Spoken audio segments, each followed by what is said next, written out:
শক, হুন, পাঠান, মোঘল সবাই এসেছিল ভারতে, ভারত দখল করতে এবং ভারতের রাজত্ব করতে।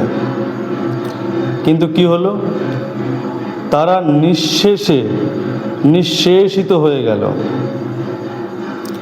ভারতীয় যে ধর্ম, সনাতন যে ধর্ম, সেই ধর্ম থেকে এটাই শিক্ষা পাওয়া যায় যে ধর্ম এমন হবে যা মানুষকে, যা অন্যান্য সভ্যতা সংস্কৃতিকে একীভূত করে নেবে এবং একীভূত করে নিজের অস্তিত্ব হারাবে না। নিজের অস্তিত্ব স্বমহিমায় স্বগরিমায় যেমন বিরাজিত থাকবে, অন্যান্য সংস্কৃতিকে আপন করে নিয়ে তাকে নিজের মধ্যে একীভূত করে নেবে। যারা এই সংস্কৃতিকে জিততে আসবে এবং জিততে এসছে, তারা যেমন এরকম নিঃশেষে ফুরিয়ে যাবে, গেছে, তেমন বারবার এরকমই হবে।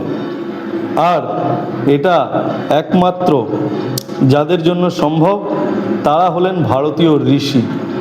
এই ভারতীয় ঋষিরা নিজের যে অনুধাবন ক্ষমতা, যে শক্তি, যে জ্ঞান আমাদের দিয়েছেন, সেই জ্ঞানের জন্যেই আজকে আমরা স্বমহিমায় স্বগরিমায় এই জায়গায় প্রতিষ্ঠিত আছি।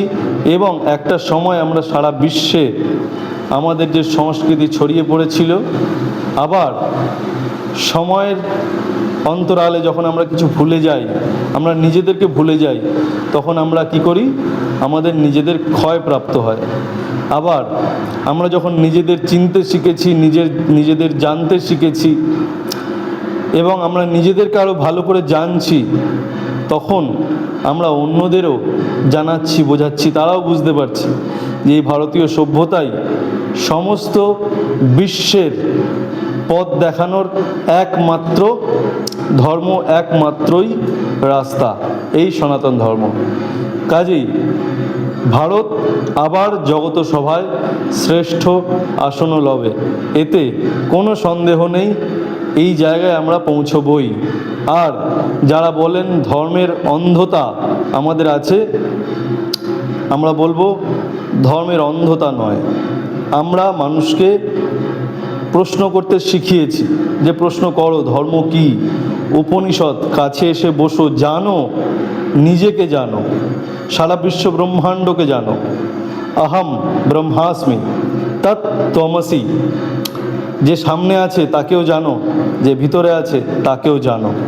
কাজেই আমরা অন্ধ নই, আমরা আগে জানি, প্রশ্ন করি, তবেই আমরা নিজের যে ধর্ম, সেই নিজের ধর্ম অন্যের কাছে উপস্থাপন করি, কিন্তু কাউকে জোর করি না যে আমার ধর্ম তোমায় গ্রহণ করতে হবে। ভালো না লাগে করো না, ভালো লাগে ঠিক আছে করো, তোমার ওপর সমস্ত কিছু নির্ভর, তুমি যা করবে তাই। আমাদের কোনো জোর নেই তার উপরে।